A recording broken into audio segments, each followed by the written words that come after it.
fried liver attack.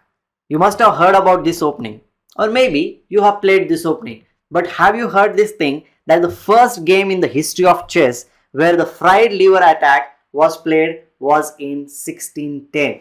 Yes, in the Polerio city of Rome, the opening, that is fried liver attack, was first time played.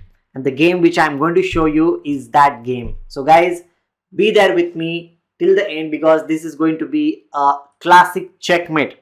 Okay, this game is a very crazy game. I am going to explain this game's moves, how the fried liver attack is played and everything. I am candidate master Atul Dahale. Let's begin with this game. So in fried liver attack, we all know this thing that white starts with e4. Before we go further, I would like to say this thing that don't forget to like this video, subscribe to my channel if you are new here.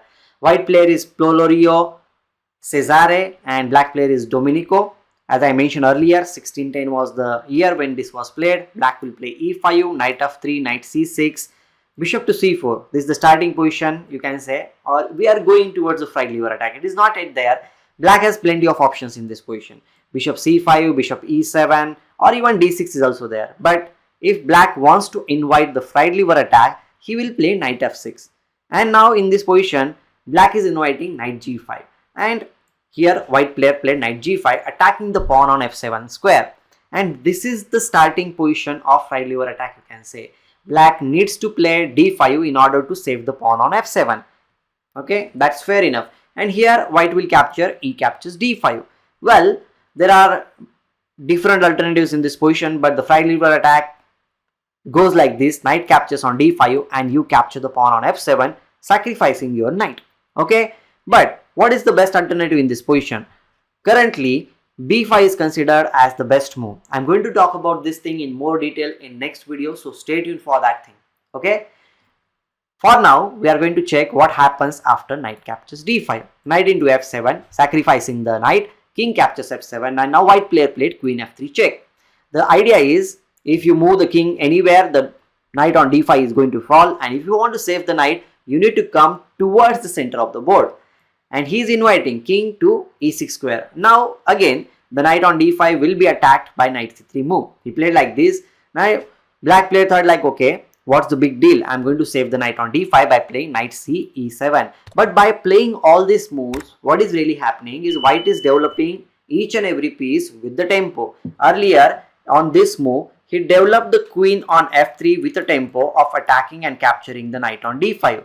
After king e6 was played, he developed another piece, that the knight on c3 with the tempo, that is the capturing the knight on d5. The threat cannot be missed in this position, so black had to play this thing. And after that, he played d4 move, which is again a very interesting move. By playing like this, the bishop on c1 is opened up. Okay, so here he played c6 in order to save the knight on d5 square. White player played bishop to g5. Now h6 was played. He captured the knight on e7. Bishop captures e7, and now he castled his long castle. Why is he playing? Again, he is bringing the rook in the center of the board. And as you can see, the king as well as the queen both are on this e and d file, and black is in trouble because king is not having that much shelter in the position. Okay, so black thought like, why not attack the queen which is sitting on f3 square. So he plays rook to f8. Here queen e4, centralizing the queen. Black captured the pawn on f2. Well, he is kind of happy in this position, and he is expecting that white might capture on e5, but this is going to be a mistake because this king will go to f7 square and slowly it will move to g8 square or even to f8 square with the safety. You might say like, okay, we can capture it here, the pawn on knight on d5, we can capture it back, bishop will capture on d5 and the king will go to f8 square. You will not believe this thing, but the king on f8 is actually a very safe place for the king. You might play here rook a f1, then we have this idea of giving a check first, king will move somewhere, and now here in this position, in order to save everything, you can just go back to f6 square. If you capture it here, sorry, not there, if you capture it here, bishop will capture the rook, and I feel that black is surviving in the position. Once this bishop will be coming out in the position, black-white have some advantage in this case. Okay, things are different now. White was very careful about kings running away on f7 and f8 or maybe g8 square. That's why here he captured the pawn on e5 with the pawn. Okay, Now bishop g5 check was given.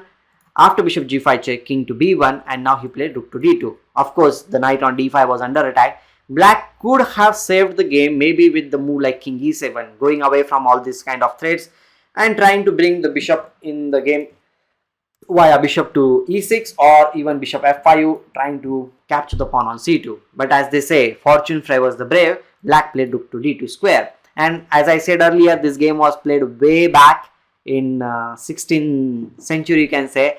So the theory and everything was being developed, and at that time players used to play in different fashion. They used to attack full-heartedly, okay, wholeheartedly you can say. And here this bishop is supporting the rook on d2. That's why in order to deflect this bishop, white played h4 move. Okay, after this, rook captured on d1, rook captured on d1, bishop captures the pawn on h4 square, which is little bit mistake you can say. Maybe he should have left that piece and played king e7 in order to save, but it is not so easy for black. Here knight captures d5, pawn captures d5, and now a good move, that is rook captures d5.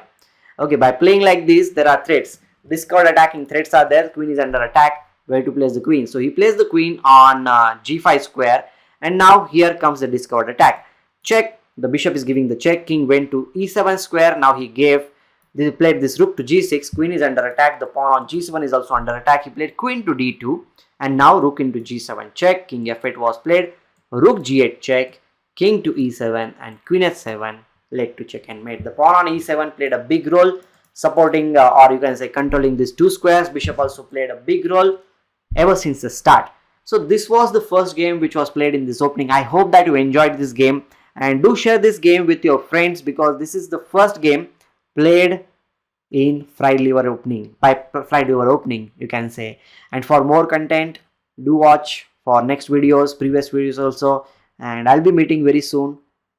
Thank you for watching. Take care. Goodbye. Love you all.